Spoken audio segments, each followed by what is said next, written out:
Think you've mastered safety and infection control? Let's test it with 7 real NCLEX-style questions. The nurse is preparing to suction a client with a tracheostomy who is on contact precautions for Pseudomonas pneumonia. Which action requires the nurse to intervene? A. Performs hand hygiene before donning PPE. B. Puts on a non-sterile gown and clean gloves. C. Uses a sterile suction catheter and maintains aseptic technique. D. Removes gloves first, then the gown, after suctioning. Answer: B. Rationale. Contact precautions for respiratory secretions require gloves and gown, plus either a surgical mask with eye shield or a full face shield when splashes are possible. Clean gloves and gown alone are insufficient for airway suctioning. Question number 2. A 4-year-old with varicella, chickenpox, arrives for follow-up. Which infection control measures must the nurse implement? Select all that apply. A. Place the child in negative pressure room. B. Wear an N95 respirator when entering the room. C. Ensure the child wears a surgical mask in corridors. D. Maintain contact precautions with gloves and gown. E. Administer live attenuated varicella vaccine to siblings.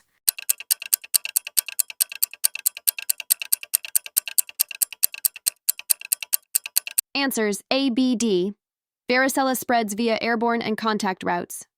Remember airborne chicken number 95, mnemonic, chickenpox plus N95. Exam tip. In SATA, judge each option independently. Don't look for a set number of correct answers. Question number 3.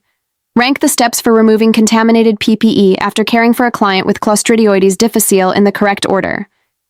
1. Remove gown. 2. Remove gloves. 3. Perform hand hygiene. 4. Exit isolation room. 5. Remove face shield.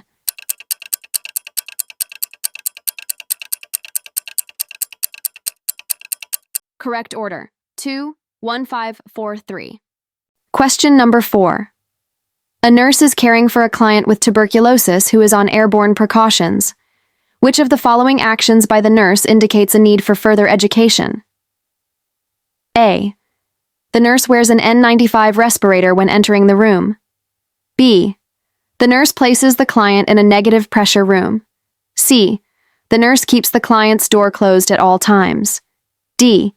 The nurse allows the client's spouse to visit without PPE.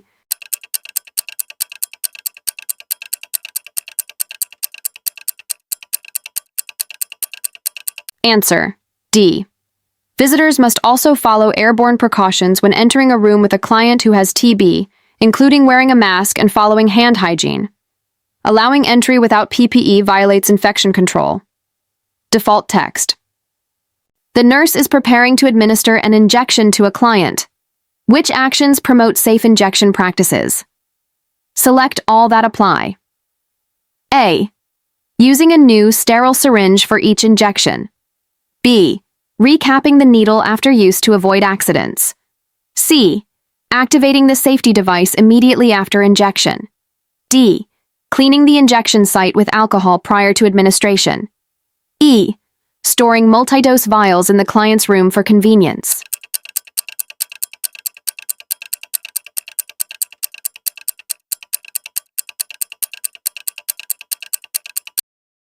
Answers A, C, D.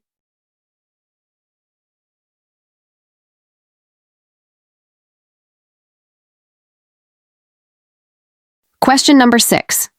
The nurse enters a room where a client is on contact precautions and observes the unlicensed assistive personnel, UAP, preparing to leave without removing gloves.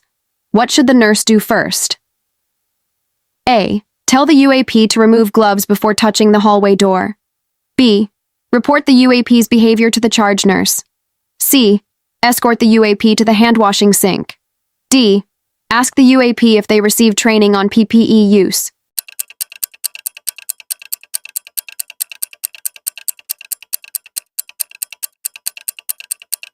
Answer: A.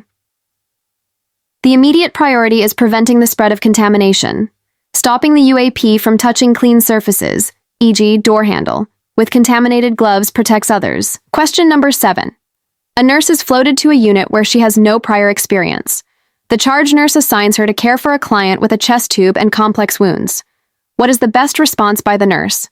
A. Accept the assignment and ask for help when needed. B. Inform the charge nurse that the assignment is outside her scope. C. Refuse the assignment and leave the unit. D. Review procedures online and attempt the tasks independently.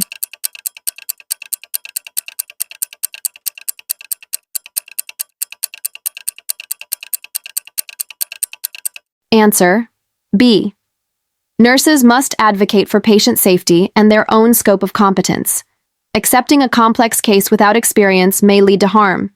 The nurse should inform the charge and request a safer alternative. That's it for today's NCLEX safety and infection control questions. If you learned something new or got stumped by a few, drop your score in the comments below. Don't forget to like, subscribe, and hit the bell so you never miss a practice session. You've got this, future nurse. Keep pushing. NextNurse NCLEX is with you every step of the way.